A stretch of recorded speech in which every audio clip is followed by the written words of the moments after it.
Here in central London, rough sleeping is the sharp end of the housing crisis, and all the indications are that it's set to get worse. The number of homeless people in these streets has already doubled between 2010 and 2016. Now research has revealed that the great majority of local councils in England and Wales believe the government's cut to housing benefit for private renters will lead to a further rise in homelessness. John Healey, the Shadow Housing Secretary, has described it as a national scandal. He has claimed the crisis is a direct result of decisions made by Conservative ministers, a steep drop in investment for affordable homes, reductions in housing benefit, reduced funding for homelessness services, and a refusal to help private renters. Local housing allowance is paid to low-income private renters to support housing costs, but has been frozen since April 2016. People sleeping on the street are almost 17 times more likely to be victims of violence.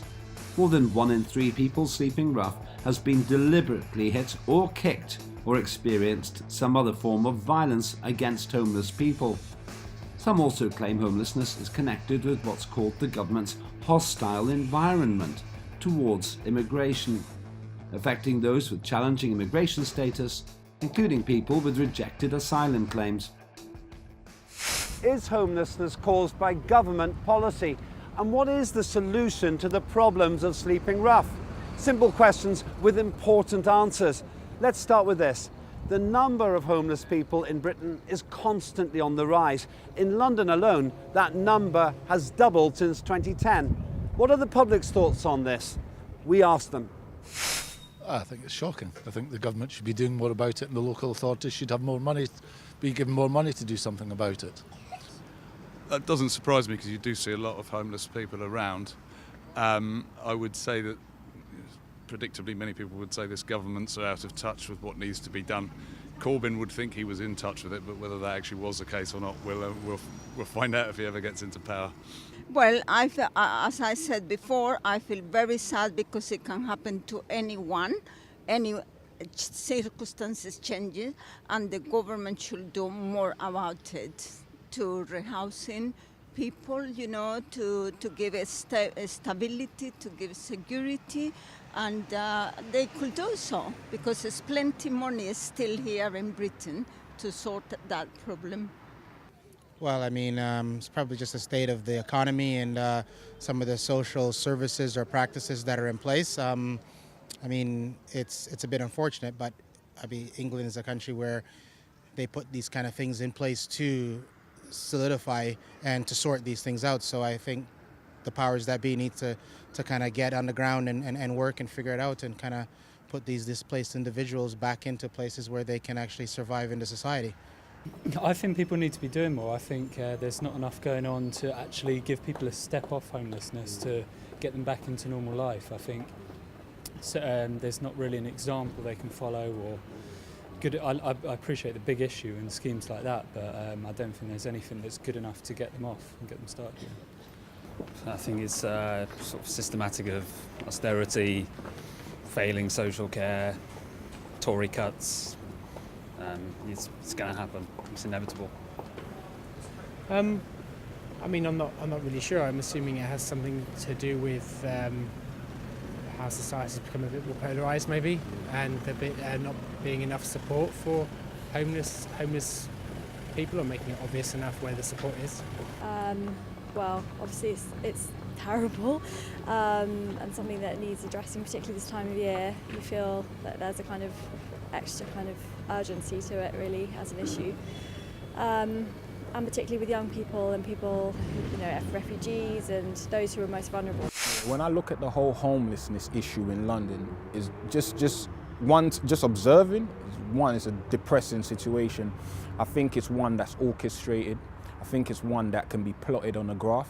I mean, if we look at things as they stand, house prices have been steadily rising. Rent prices have been steadily rising. The areas of Bow, for example, where houses are like £1 million, council houses. Well, if you look at the state of the houses, it's not £1 million house. Do you know what I mean? So, and then when you look at the other side of things, it's like people's income have not gone up. Like wages are the same. Do you know what I mean? So you're definitely going to have a situation where if petrol's going up, house prices is going up, food is going up, and people ain't making as much money, or benefits are staying the same, people are going to end up homeless. So I think it's orchestrated. It's easy to point the finger and say, oh yeah, he's homeless, but it's something we as Londoners need to look at. More people are being homeless.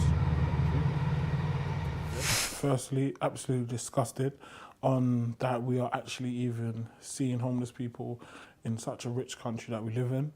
And again, I think the government, when they do their cuts, their cuts are not affecting them. It's affecting the poor and the poorer. So sometimes they have, well, should I say, most of the times, they have a big sense to play in that, because, you know, a lot of our client base comes from because of benefit cuts and things like that. So it's just definitely what society is kind of just turning into. So they're absolutely disgusting. People sleeping in the streets are almost 17 times more likely to have been victims of violence in the UK. What can we do to prevent these attacks? The public said this. I think we need to try and provide more places for them to sleep overnight. I mean, no one should be sleeping in the street in Britain in this 21st century. I think it's appalling. Well, first of all, it doesn't surprise me in the slightest, and I've heard those kind of statistics before. In terms of what we can do, obviously it has to be down to policing on the front line, and secondly, education of people of why people are there and why people are homeless, and they're easy to pick on, presumably for drunks and people like people coming home from pubs and things like this. So I do feel sorry for them. Precisely to give them a home for them to feel safe in their own little home. That is what it should do. Violence will happen anywhere, but yeah, I guess if these guys are vulnerable, then we'll just have to try to put something in place again to kind of give them a little bit more security in the night. I would guess shelter maybe, put up safe shelters, guarded with a bit of security and privacy. Yeah, invest in social care, invest in education, stop a system that's kind of degrades people that are at the bottom of society. I think it's not simple, but I think it's just a change of strategy from the government. Get people off the street. I mean, seems like it's obviously the hardest but the most logical solution to that. Obviously, it's about a kind of step change in people's attitudes that we all want to see. London generally is, in my experience, lived here all my life, a really tolerant and warm place, but there are exceptions to the rule. There's a big taboo around homelessness. Some people might find themselves homeless and they're like ashamed or don't know how to tackle the situation. But in Newham alone, there's 13,000 people, over 13,000 people who find themselves homeless. So that is a large number in itself for a network. You know what I mean? So I think the government, the boroughs, the councils need to do more for people who are homeless, where they can come and get one meal a day, you know, and they can meet friends, or there's they can go to the library. Even though you're homeless, you can come to the library and read a book. Do you know what I mean? Because that way you can form networks with people, and within networks you feel more secure. To be preventing attacks like this, the government needs to support more charity-based organisations, especially the smaller ones, because the smaller ones are actually doing the face-to-face work. The smaller organisations are actually going out there trying to help, and without the support from the government, we would not be able to kind of continue our work. So again, the only thing what could be done is supporting smaller charities and ones was actually doing the actual face-to-face work. Metal spikes have been installed outside designer shops, city centres and several blocks of luxury flats in the UK to deter homeless people from sleeping there. Is this a solution to the problem, and why? Here's what the public said. No, it's not a solution to the problem. The solution to the problem should be finding them somewhere proper to sleep. There should be hostels provided by local authorities or the government, and charity should be given more money to help solve the problem. I mean, keeping them out of luxury places isn't the problem at all. Grenfell Tower is a very good example of that. There's lots of, it's clearly the logistical problem with immediately moving people into these people's flats, but realistically it's a shame in this day and age that half a mile away from where these people are trying to be rehoused there's plenty of available housing in theory. Designer shops and such like, they just don't want to see, I have to say, it's going to, from their point of view, it's going to take away from their marketability to have a homeless person sleeping outside. That's just how it is from their point of view. It's not good. It's pretty horrible to put spikes on things. You see these bus shelters, for example, they design the seats so nobody can sleep on them. It's a shame, but it seems to be the way of the world.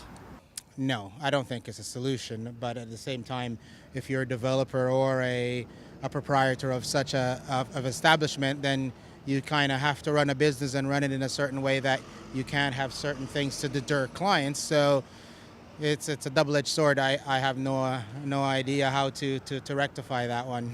No, I don't believe so. I think we need to sort of come together on this. We shouldn't forget people just because they're homeless, and we shouldn't disregard them. No, I think it's inhumane. That's absolutely not a solution. That money being spent could be spent on shelters, it could be spent on all the things that I just mentioned.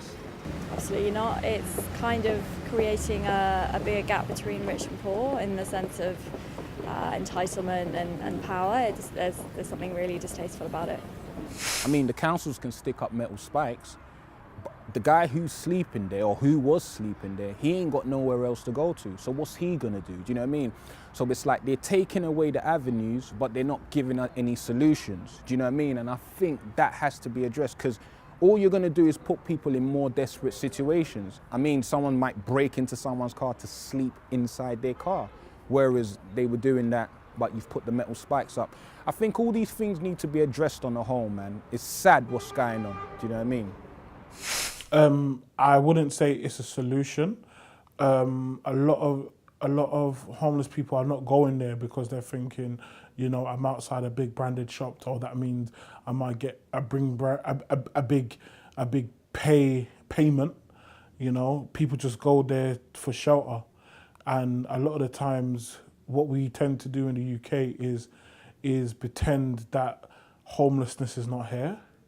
So again, bringing it back to like the working class and the rich class, those are the ones that tend to go to those shops, and they don't want to see homeless people in their view. So what the shops tend to do is to keep up to their needs.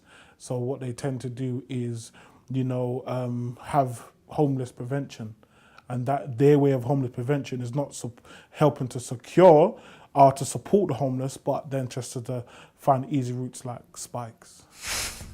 Recent research suggests 59% of the 8,000 plus people sleeping rough in London were non-UK nationals. Heriot-Watt University for Crisis predicts the number of people sleeping rough will more than quadruple from 9,100 in 2016 to 40,100.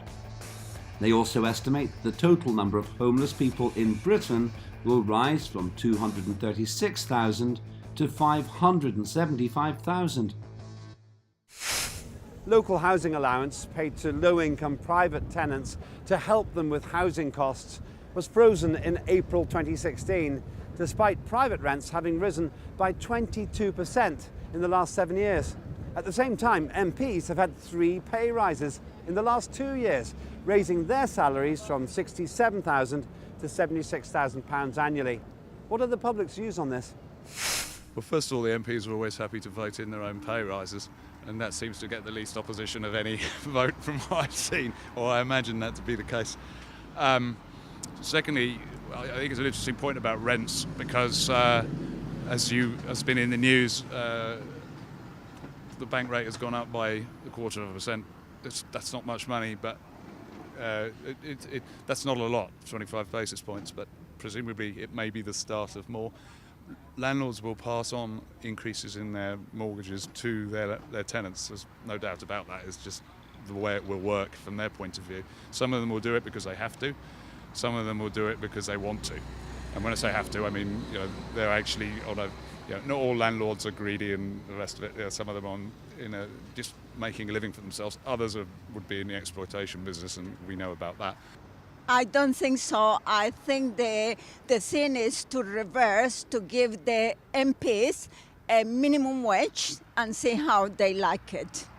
I don't know. I don't think that the subsidies that were there for people who are a little bit underprivileged to be frozen is the right situation, and especially when there are increases in other areas. But I mean, it's the same thing again.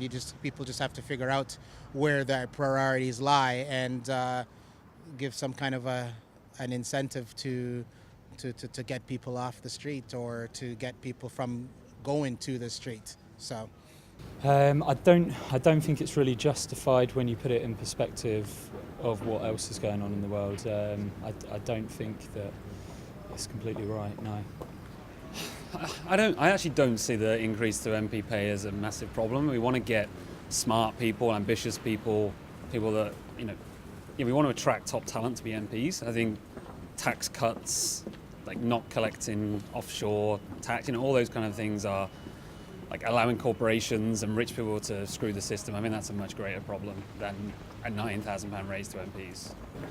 Those two facts are true. I think that it's just conflating things like that can kind of simplify the issues. But I agree that there is the gap between rich and poor, as everyone knows, that is getting wider and urgently needs addressing from a political solution point of view as well. The money's definitely not being spent in the right place. Yeah, I'm not a mathematician, but off the top of my head, 67 grand to 76 grand in 3 years seems like the lawmakers have got about a 13% increase in pay rise, but yet the money they've been given to as benefits has stayed the same, has been frozen. However, house prices have been going up. So what's going to happen? Obviously, there's going to be a shortfall. I don't think it's fair. I think it would be fair, or it would be more fairer, if they didn't have no pay rise and they were in the same situation, or a bit more of the same situation, and give us examples on how we can survive with this minimal income. I think these things have to be addressed, man. It's like, don't want to use the phrase the rich are getting richer and the poor is getting poorer, but that's exactly what's happening, So that's how I feel. We are definitely not spending money in the right place. Again, there's a lot of people. The way how we have to kind of see it is that the problem of poor people and the problem of homelessness is very, very big in the UK. But the UK government is very good at trying to put a makeup over it, like it's not happening. So, if it's things like, if it's more money for them, they'll definitely make more money for them and freeze all of these cuts. And then once these things start to happen, they already know how they're going to mask it. If it's going to by putting spikes up, if it's going to be by getting them out of London and things like that. So again, it's just totally disgusting, and why there's organisations like myself doing what we're doing. Many commentators have described the issue of homelessness as a direct result of the decisions made by Conservative governments regarding crucial and lifeline cuts for those in need. Does the public agree? I think it's a more complex question than that. I think homelessness has always been an issue. I think it's a very complex issue, and I think more needs to be done to help solve the problem. I don't think one issue's caused it. As I say, I think it's a multitude of things that have caused it over many years. One of the things that I was going to mention in the last question actually was the imposition, upcoming arrival of universal credit. I know there's a gap there of 6 weeks that it's going to cause a cash flow crisis for many people. That's in the news.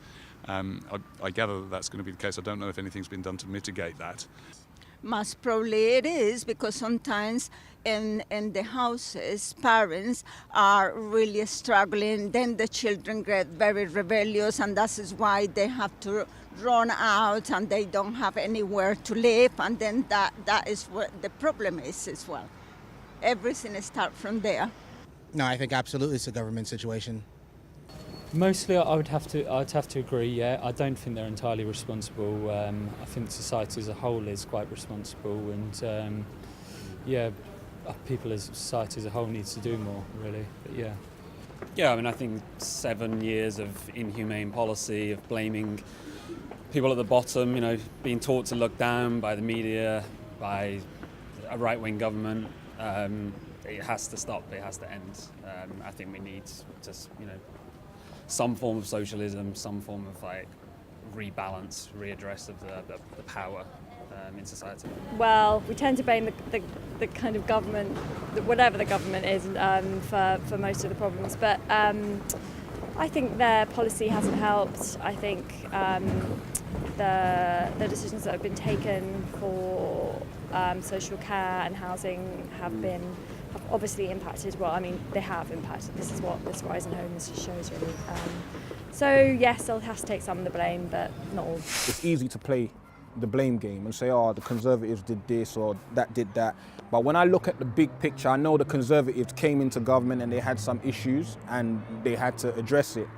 But there's no point just addressing things in a way that's going to create more problems for the next government who's going to come into play. Yeah, I think like politicians, governors, they need to look at the big picture. They need to look at the people, look at Londoners, look at lower class income citizens, and realise the problems that they're facing are huge problems that need to be addressed. You know what I mean? So it's not about the immigrants.